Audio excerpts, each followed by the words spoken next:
What are the most common DNS misconfigurations affecting Google Workspace, and how can they be fixed? Well, let's talk about DNS and Google Workspace. Many business owners step into the treacherous waters of attempting to update their own DNS settings. And if you're like many customers who come to us and say, "Help, my email's down," usually they are filled with regret. Unfortunately, and I'll say that this isn't really your fault, but many web hosting providers, online providers will give the indication that you can set your DNS settings yourself. And yes, for some people, they'll follow the help guide, follow the instructions, and everything will work out. But for many people, they'll follow the instructions, get halfway through, something will go wrong, and they won't know how to fix it. And I kind of put this down to like doing home DIY.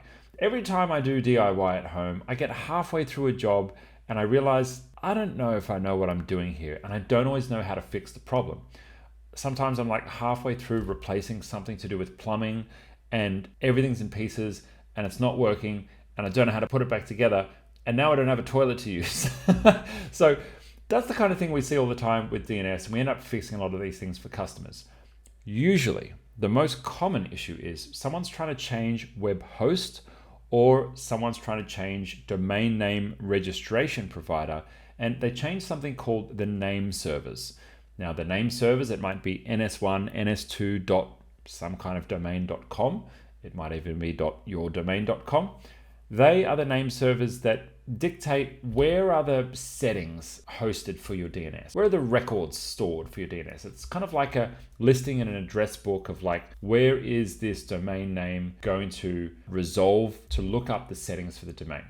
And when you change web host and they say, "Hey, update your name servers to Wix or Squarespace or whatever you need to update it to," emails suddenly go down. And usually that's because that person hasn't configured the correct records in the new place for the settings. Imagine if you go to a library and they say, "Sure, go down to aisle 5," and you go to aisle 5, but it doesn't have an index at the end of the aisle. You don't know what's in aisle 5. That's basically what's happening when you change the name servers, but there's nothing there in the settings file for your domain name on the new server. Now, what you need to do to fix that is to recreate the records. But the problem is, if you've already moved away from an old provider, sometimes you don't know what the records are, sometimes the old provider was lost.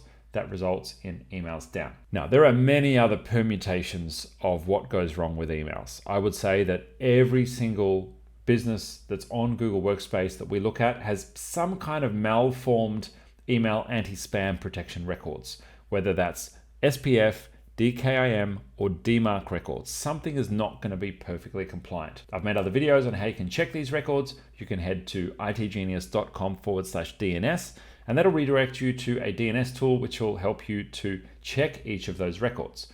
SPF, DKIM, and DMARC are the anti-spam measures to make sure your users aren't getting phished and your emails are being delivered correctly, both inbound and outbound. And usually there's something that's not perfect about those. I've previously created a workshop video on this channel which gives you a full guide on how to set them up from beginning to end. So just search DNS on the channel and you'll find the technical guides on how to get that set up.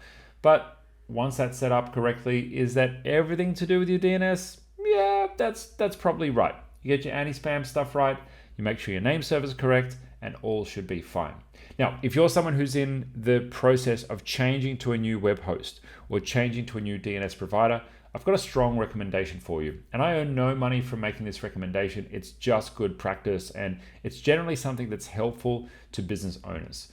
That recommendation is CloudFlare. You've probably heard of them before, and they're a service that helps you to protect your website through a web firewall, but they also do something pretty nifty with DNS. And that is that if you have an existing valid DNS provider and you move to CloudFlare, just by entering your domain name, it will automatically search all of your DNS records and enter them in a DNS settings file inside of CloudFlare. In most cases, you can then change your name servers for the domain name to point to Cloudflare, and Cloudflare's got the index for aisle 5 all ready to go for you.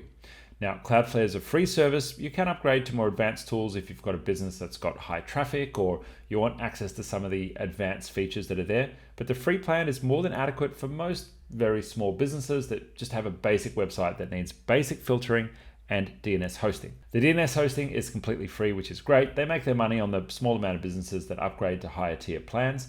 and it is an absolutely bulletproof service. This may even speed up your website because Cloudflare includes some automatic caching, which means that they help to deliver your website faster to visitors in different places around the world.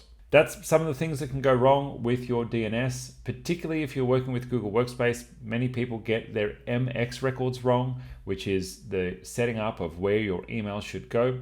If you'd like a video on how to configure those correctly, well, I'll put some recommendations here somehow on the channel. If you need help getting a DNS fixed, click the link down below. We have an instant support service available during business hours for Australia's and the Americas time zones, where you can get any problem to do with your DNS fixed immediately by our team.